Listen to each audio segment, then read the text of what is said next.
De nombreuses théories existent en ce qui concerne quel est le jour du sabbat dans le milieu chrétien. De nombreux protestants et catholiques clament que le dimanche est le sabbat ou jour de repos. Les adventistes affirment que c'est le samedi. Certains affirment que c'est le jour que tu choisis, et d'autres qu'il faut observer le sabbat lunaire. Ceux-là pensent que le jour de la nouvelle lune est le premier sabbat du nouveau mois, ce qui fait que le sabbat peut tomber sur n'importe quel jour de la semaine.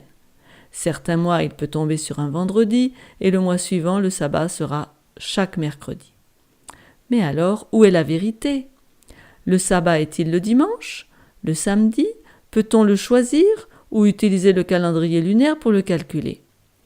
Je vais répondre à ces questions en vous présentant 12 preuves qui démontrent que le sabbat est le samedi.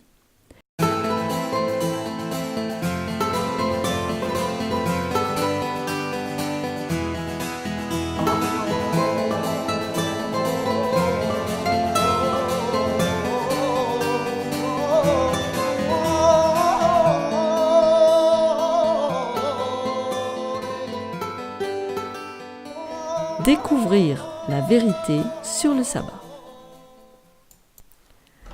Voyons la preuve numéro 1.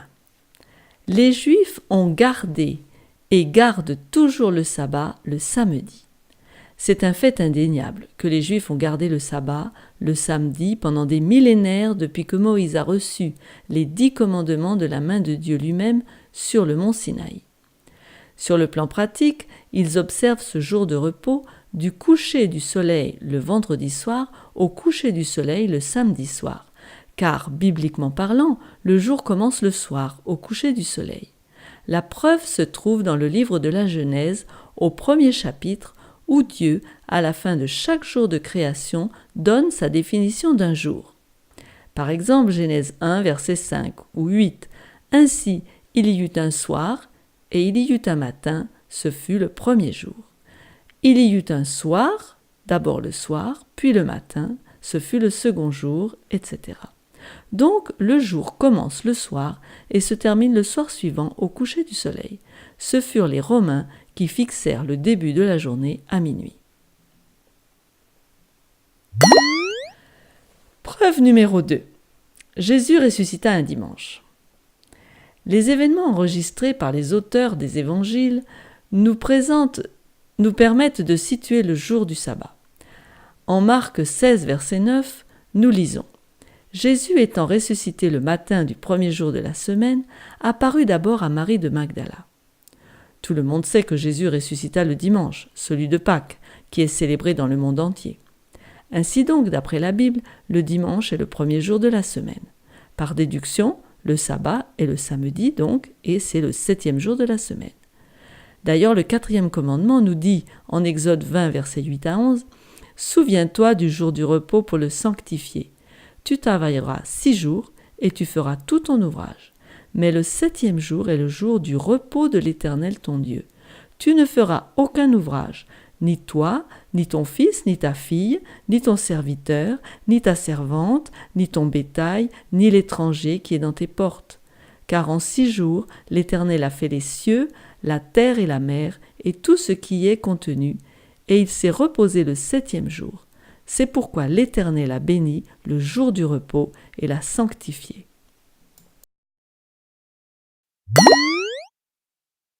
Preuve numéro 3. L'Église catholique a changé le sabbat. L'Église catholique reconnaît ouvertement qu'elle a changé le sabbat du samedi au dimanche.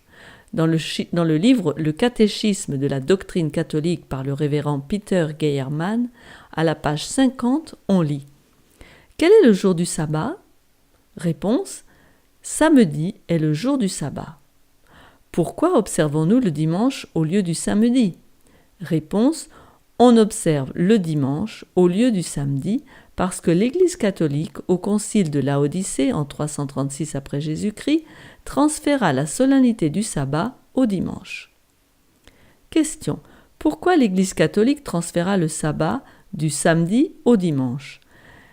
Réponse. L'Église déplaça la solennité du sabbat du samedi au dimanche parce que Christ ressuscita des morts le dimanche et le Saint-Esprit descendit sur les apôtres un dimanche. Question. Par quelle autorité l'Église remplaça-t-elle le sabbat du samedi par le dimanche ? L'Église remplaça le samedi par le dimanche par la plénitude de la puissance divine que Jésus-Christ lui accorda. L'Église catholique affirme avoir changé le jour du repos du samedi au dimanche par sa propre autorité. Cependant, personne n'a le droit de changer un commandement de Dieu, pas même l'Église catholique. En Deutéronome 4, verset 2, Dieu nous dit « Vous n'ajouterez rien à ce que je vous prescris, et vous n'en retrancherez rien, mais vous observerez les commandements de l'Éternel votre Dieu, tels que je vous les prescris. » On ne peut pas changer ce que Dieu a institué. Dieu nous le répète dans le psaume 89 au verset 34. Lui-même, il dit « Je ne violerai point mon alliance et je ne changerai pas ce qui est sorti de mes lèvres. » Preuve numéro 4. Le samedi est appelé le sabbat dans beaucoup de langues. Prenons l'exemple de la langue espagnole. Le samedi est appelé sabado. C'est le même mot que sabbat. En russe, sibota. Un observateur du sabbat est appelé sibotrik. En français, samedi veut dire jour de sabbat. Et la liste continue. Dans plus de 100 langues, anciennes ou modernes, le jour du sabbat est appelé ainsi. Pourquoi cela ? Parce que les descendants de Noé, en s'éparpillant de par le monde, ont emmené partout la connaissance du sabbat. Le 7e jour de la semaine est le saint jour du sabbat de Dieu, et il est nommé ainsi très justement. Posons-nous la question de savoir pourquoi toutes les cultures ont une semaine de 7 jours. En fait, la semaine ne repose sur aucun phénomène astral. Elle date tout simplement de la création en 7 jours par le Dieu de la Bible, le Dieu créateur. Preuve numéro 5. Le samedi est le 7e jour de la semaine. La plupart des protestants disent observer le sabbat, le dimanche, en l'honneur de la résurrection de Jésus. Mais la Bible ne nous dit pas de le faire et ne nous dit pas non plus que le dimanche est le nouveau sabbat depuis que Jésus est ressuscité ce jour-là. Vous ne trouverez pas une seule référence biblique pour soutenir ce fait. De plus, il est impossible de changer ce jour pour un autre. La raison en est que le sabbat est une commémoration de la création, selon le livre de la Genèse. En Exode 20, versets 8 à 11, il nous est dit, en tout cas un des versets, « Souviens-toi du jour du repos pour le sanctifier. » C'est le 4e commandement. Pour changer de jour, il faudrait que Dieu recrée le monde et institue un nouveau jour de repos et de souvenir. Quant au sabbat lunaire, certains pensent que, puisque les Juifs avaient un calendrier lunaire, il faudrait le suivre pour compter nos sabbats. Dans le calendrier juif, chaque nouvelle lune marquait le début du mois, mais le sabbat hebdomadaire n'était pas affecté, il était toujours le 7e jour. Le sabbat divin est basé sur le cycle hebdomadaire, c'est-à-dire 7 jours, et non sur le cycle menstruel. Il y a tant d'évidences qui prouvent que le sabbat est le 7e jour de la semaine, le samedi. Preuve numéro 6. Le sabbat n'est pas seulement pour les Juifs. Adam et Ève l'observaient, et ils n'étaient pas juifs, car l'institution du sabbat date de la création. Genèse 2, versets 1 à 3 nous dit « Ainsi furent achevés les cieux et la terre et toute leur armée. Dieu acheva au 7e jour son œuvre qu'il avait faite, et il se reposa au 7e jour de toute son œuvre qu'il avait faite. Dieu bénit le 7e jour, et il le sanctifia, parce qu'en ce jour il se reposa de toute son œuvre qu'il avait créée en la faisant. » Ce jour, donc, appartient à Dieu, pas aux Juifs. Il est bien dit « Souviens-toi du jour du repos pour le sanctifier ». D'ailleurs, les étrangers qui vivaient parmi les Juifs devaient l'observer aussi avec eux. Mais le 7e jour est le jour du repos de l'Éternel ton Dieu, tu ne feras aucun ouvrage, ni toi, ni ton fils, ni ta fille, ni ton serviteur, ni ta servante, ni ton bétail, ni l'étranger qui est dans tes portes. Exode 20, verset 11. Et en Ésaïe 56, 6 et 7, il est dit « Et les étrangers qui s'attacheront à l'Éternel pour le servir, pour aimer le nom de l'Éternel, pour être ses serviteurs, tous ceux qui garderont le sabbat pour ne point le profaner et qui persévéreront dans mon alliance, je les amènerai sur ma montagne sainte et je les réjouirai dans ma maison de prière. Leurs holocaustes et leurs sacrifices seront agréés sur mon autel, car ma maison sera appelée une maison de prière pour tous les peuples. » Et oui, la mission des Juifs, autrefois, était de proclamer l'évangile aux païens et de leur faire connaître le sabbat. C'est pour la raison pour laquelle le sabbat était pour tous ceux qui en tout cas devenaient des croyants. Les protestants affirment que garder le sabbat est légaliste et qu'il est aboli car on est sous la nouvelle alliance. Mais Dieu a dit « Souvenez-vous du sabbat ». Dieu savait qu'on risquait de l'oublier. En Exode 20, verset 1, il est dit « Alors Dieu prononça toutes ces paroles en disant ». Ces paroles sont donc inaltérables. Comme on l'a vu dans le psaume 89, « Je ne violerai point mon alliance et je ne changerai pas ce qui est sorti de mes lèvres ». Jésus lui-même a affirmé que ce n'était pas son but de changer la loi de Dieu en quoi que ce soit, même d'infime, en Matthieu 5, versets 17 à 19. « Ne croyez pas que je suis venu pour abolir la loi ou les prophètes. Je suis venu non pour abolir, mais pour accomplir. Car je vous le dis en vérité, tant que le ciel et la terre ne passeront point, il ne disparaîtra pas de la loi un seul iota ou un seul trait de lettre, jusqu'à ce que tout soit arrivé. Celui donc qui supprimera l'un de ces plus petits commandements et qui enseignera aux hommes à faire de même, sera appelé le plus petit dans le royaume des cieux. Mais celui qui les observera et qui enseignera à les observer, celui-là sera appelé grand dans le royaume des cieux. Preuve numéro 7. Jésus a gardé le sabbat. En Luc 4, verset 16, il nous est dit « Il se rendit à Nazareth, où il avait été élevé, et, selon sa coutume, il entra dans la synagogue le jour du sabbat. Il se leva pour faire la lecture. » Jésus allait donc à la synagogue. Il adorait Dieu en ce jour de sabbat. D'ailleurs, en Genèse 2.3, Dieu bénit le 7e jour, il le sanctifia, parce qu'en ce jour il se reposa de toute son œuvre qu'il avait créée en la faisant. Ce jour-là, le jour du sabbat, Dieu a fait 3 choses très spéciales. Il bénit, il sanctifie, c'est-à-dire qu'il met à part, et il se repose. Quand Dieu bénit une chose, c'est irrévocable. En Nombre 23.20, il est dit « Voici, j'ai reçu l'ordre de bénir, il a béni et je ne le révoquerai point. » Le 7e jour de la semaine reste un jour béni par Dieu. Quel que soit ce qu'on en dit, et Dieu ne peut pas changer sa loi des 10 commandements. C'est parce qu'on l'a violée, cette loi, et désobéi que Jésus est mort sur la croix. Dieu aurait pu changer sa loi, et Jésus n'aurait pas eu à mourir ainsi, et nous aurions été relâchés de nos fautes. Mais ce n'est pas possible, car la loi de Dieu est irrévocable, elle est un reflet de son caractère.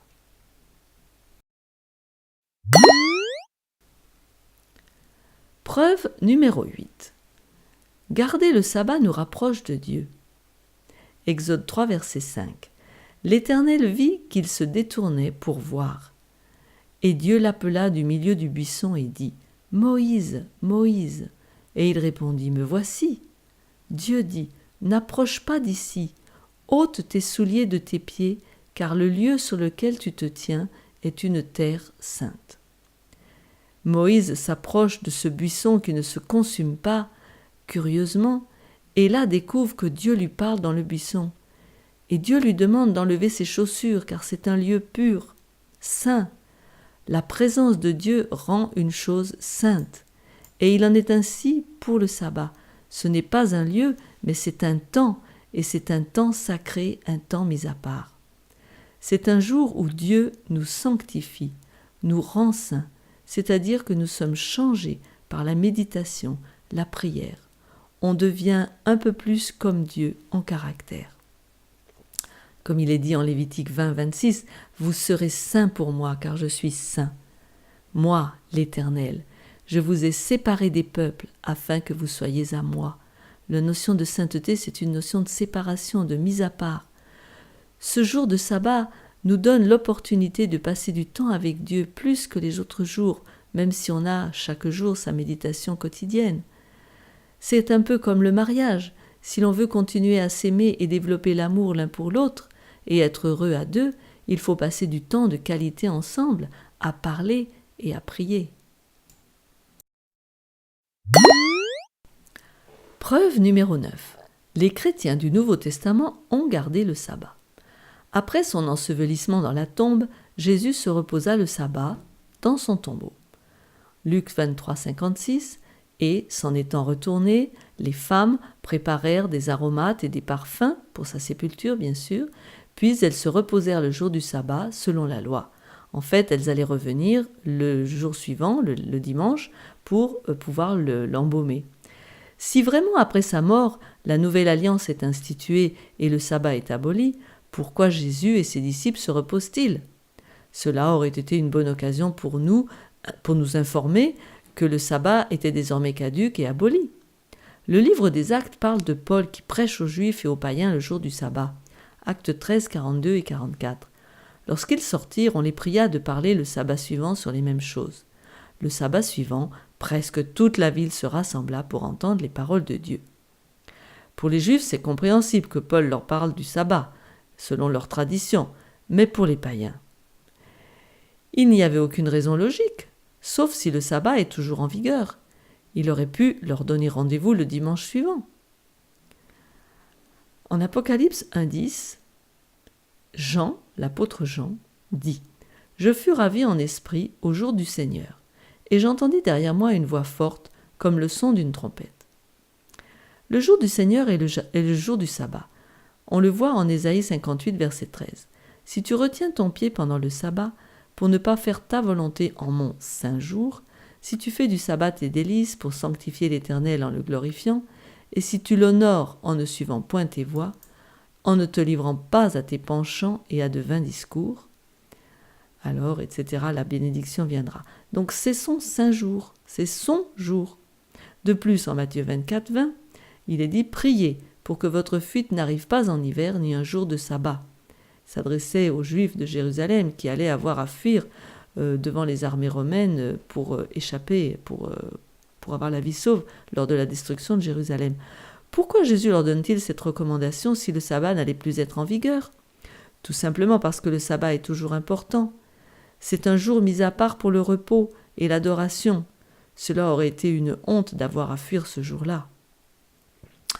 En 70 après Jésus-Christ, quand l'armée romaine investit Jérusalem, 1 million de Juifs périrent parce qu'ils n'avaient pas écouté le conseil de Jésus, et tous les chrétiens qui avaient écouté par contre son commandement furent sauvés. Ils s'enfuirent à Péla avant la destruction de Jérusalem. Pas un ne périt. De même, de nos jours, on est appelé à garder le sabbat.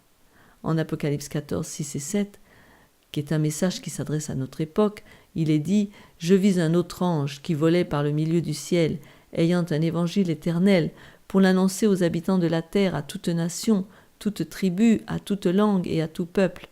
Il disait d'une voix forte « Craignez Dieu et donnez-lui gloire, car l'heure de son jugement est venue, et adorez celui qui a fait le ciel, et la terre, et la mer, et les sources d'eau. » Adorez celui qui a fait le ciel, la terre, cela rappelle le sabbat du 4e commandement.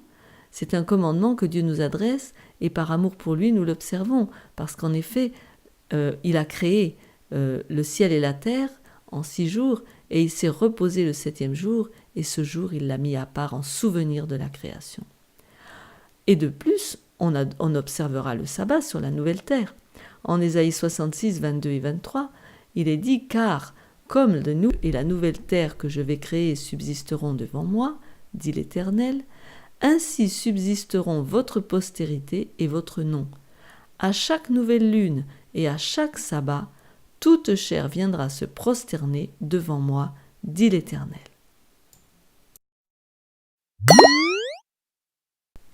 Preuve numéro 10. La Bible prédit que le sabbat serait changé. La prophétie biblique a prédit il y a bien longtemps que la petite corde de Daniel 7 essayerait de changer la loi de Dieu. Lisons Daniel 7, 25. « Il prononcera des paroles contre le Très-Haut, il opprimera les saints du Très-Haut, et il espérera changer les temps et la loi.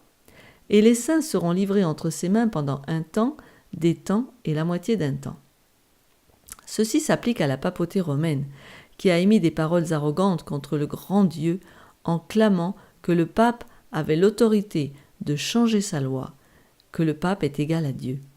Et l'Église catholique a changé temps et loi. Le sabbat concerne le temps et c'est une loi. Le décalogue a été changé et au lieu du 4e commandement, il est dit « Souviens-toi du jour du repos pour le sanctifier ». Le 2e commandement aussi a été changé.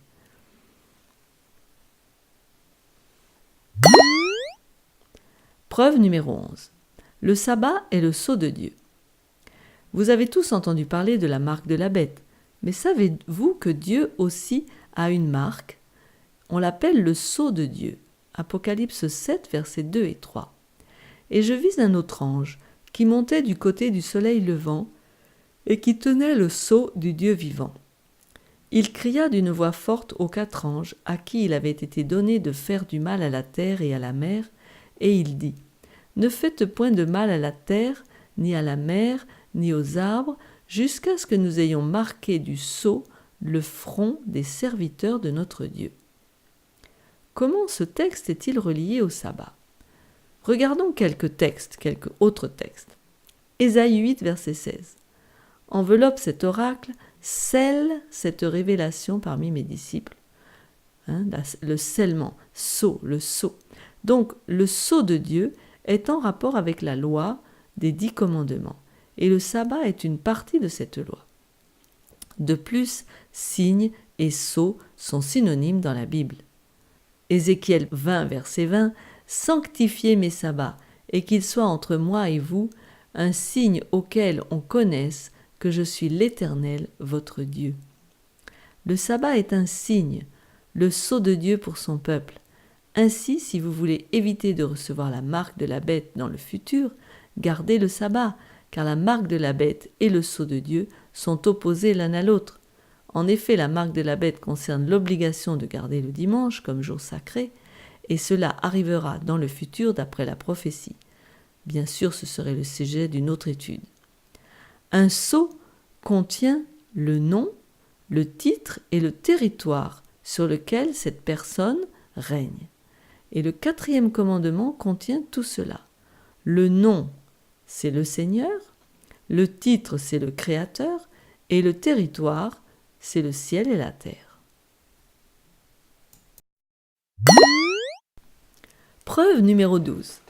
De nombreuses personnes sont dans la confusion concernant la question du sabbat.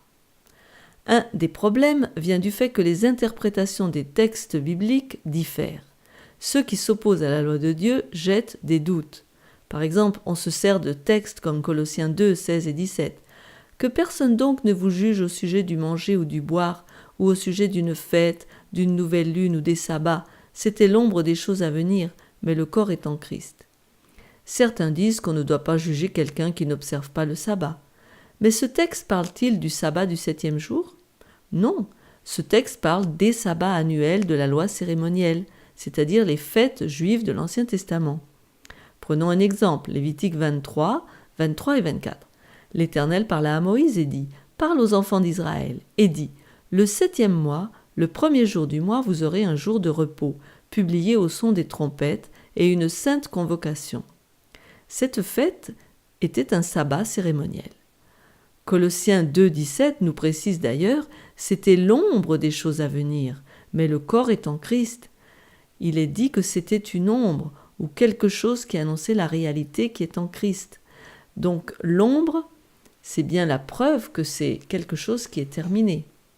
Le sabbat du 7e jour n'est pas une ombre des choses à venir, car Dieu l'a donné à la création, pas pour réparer les fautes du péché. Prenons un autre texte, Romains 14, 5 et 6. Tel fait une distinction entre les jours, tel autre les estime tous égaux. Que chacun ait en son esprit une pleine conviction. Celui qui distingue entre les jours agit ainsi pour le Seigneur. Celui qui mange, c'est pour le Seigneur qu'il mange, car il rend grâce à Dieu. Celui qui ne mange pas, c'est pour le Seigneur qu'il ne mange pas, et il rend grâce à Dieu. Certains se servent de ce texte pour dire « Peu importe le jour choisi, pourvu qu'il y en ait un. Le sabbat n'est pas mentionné là, mais cela se réfère à des jours de jeûne et de fêtes juives. Paul s'adresse aux Romains non-juifs et mentionne qu'il ne leur est pas nécessaire d'observer ces jours qui n'étaient que des ombres des réalités qui sont en Christ. Concluons. Il y a toujours eu des observateurs du sabbat tout au long de l'histoire. On peut lire de nombreux ouvrages historiques de l'histoire ancienne qui racontent comment tout au long de l'histoire, on a eu des observateurs du sabbat et le sabbat ne s'est jamais perdu. Il y a encore de nos jours 500 églises dans le monde qui observent le sabbat le samedi.